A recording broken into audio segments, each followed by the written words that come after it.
وہ مجھے کسی طرح نقصان دینے کی کوشش کرتے تھے، دو دو ڈنڈے مارتے تھے، 3 دن تک ہاتھ سے تکلیف نہیں جاتی۔ وہ کوئی اولاد ہے کہ ماں باپ آئے اور اولاد کونوں میں چھپ کر سہم جائے، جب تمہارے ماں باپ بڑھاپے میں پہنچے اس وقت اف تک نہ کہو۔ ہمارے یہاں ایک میں نامی پڑھتا تھا تو ہمارے ایک استاد صاحب تھے، ٹیچر تھے، ہمیں کیمسٹری پڑھاتے تھے۔ وہ کہتے تھے ٹیوشن ضرور پڑھو۔ اس وقت ٹیوشن کی فیس 200 ہوتی تھی۔ اچھا مجھے ضرورت نہیں تھی ٹیوشن دے، میں کوئی ایسا قابل طالب علم تو تھا نہیں، لیکن اچھے نمبروں میں نکل جاتا تھا۔ اچھا وہ کہتے تھے ٹیوشن ضرور پڑھو، پھر اس کا طریقہ کار یہ ہوتا تھا، بیچارے استاد صاحب تھے، تو پھر ہر ہفتے ٹیسٹ لیتے تھے، 20 نمبر ہوتے تھے کہ میں ٹیسٹ اس لیے لے رہا ہوں تاکہ تم ٹاپر بنو، اور ٹیسٹ ہوتا تھا ٹیوشن پڑھانے کے لیے۔ مجھے 00 کہتے تھے، تو فیل ہے، تو فیل ہے۔ اچھا پھر 2 ڈنڈے مارتے تھے زور سے، 3 دن تک ہاتھ سے تکلیف نہیں جاتی۔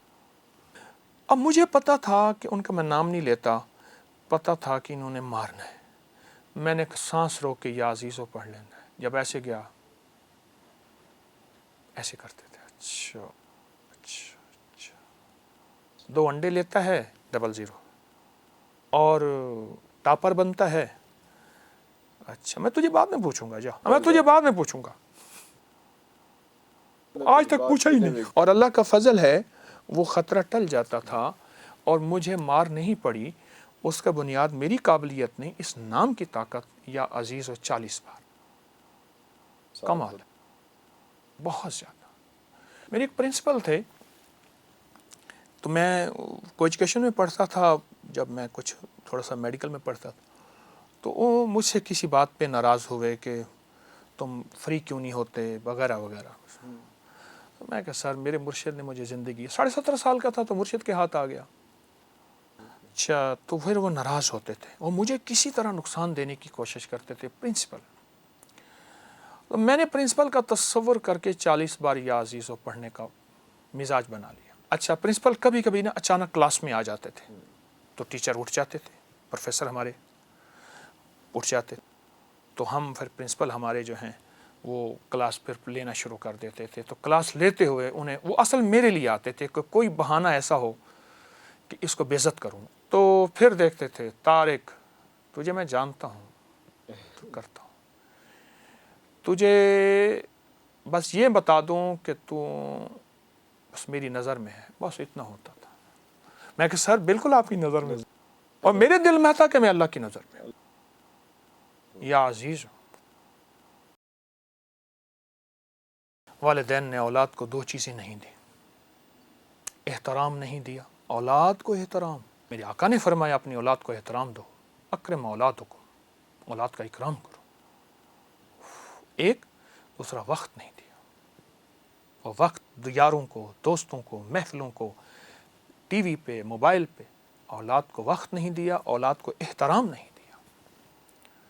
وہ کوئی اولاد ہے کہ ماں باپ آئے اور اولاد کونوں میں چھپ کر سہم جائے، نہ یارہ نال بہارا۔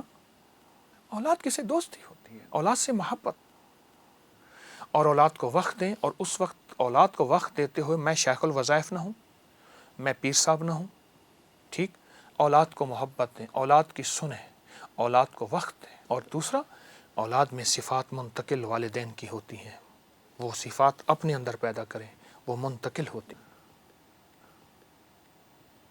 یہ کوئی بات ہے کہ اولاد نہیں مانتی؟ بڑھاپے میں بریکیں کمزور ہو جاتی ہیں۔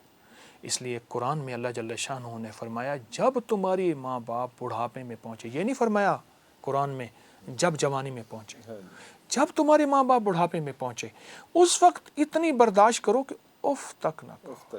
اف کیا ہے؟ اتنا بھی نہ، اور ان کے اس وقت کو یاد کرو جب انہوں نے تمہارے لیے کیا کچھ کیا تھا، ٹھیک۔ ایک تو یہ محبت پیار، اگر کمی رہ گئی ہے تو اس کو بڑھاپے میں کوشش کریں، ان کی سنیں، سہیں، برداشت کریں۔ دوسرا، نصیحت کا موقع تلاش کریں۔ احنف بن قیس ایک تابعی ہیں جو دنیا کے آخری سمجھدار دانا لوگوں میں سے ہیں۔ احنف بن قیس، میں کہتا ہوں جس نے احنف بن قیس کو نہیں پڑھا وہ دانائی نہیں سیکھ سکتا۔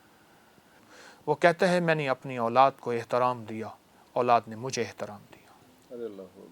اور جب اولاد اس کے لیے آتی تھی نا، مرحبا ولدی شبابی، اے میرا پترا، اے میرا نینگر جوانا، آ جا، سینے سے لگاتا. اس وقت بڑے بڑے سردار بیٹھے ہوتے، انہیں بھول جاتا تھا. یا قابض ہو یا مانے ہو یا صبور ہو، یا قابض ہو یا مانے ہو یا صبور ہو. اے قبضے میں لینے والے، اے منع کرنے والے، اے صبر دینے والے. میں نے مفہوم اس کا بتا.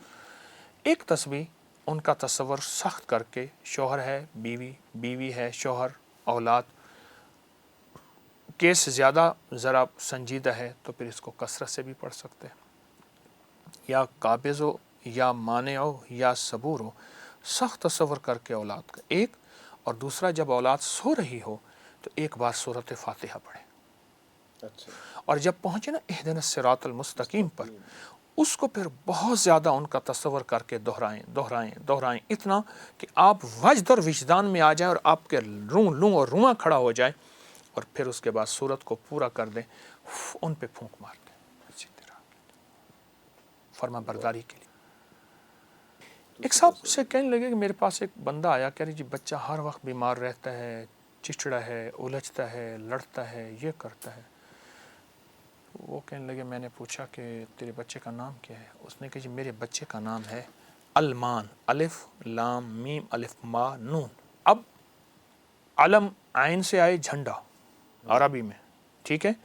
علم الف لام میم سے آئے تو اس کے معنی درد، غم اور چوٹ کی ہائے ہائے. المان سے مراد دو غم، ایک غم نا، دو غم اکٹھے، نام کا اثر زندگی پہ.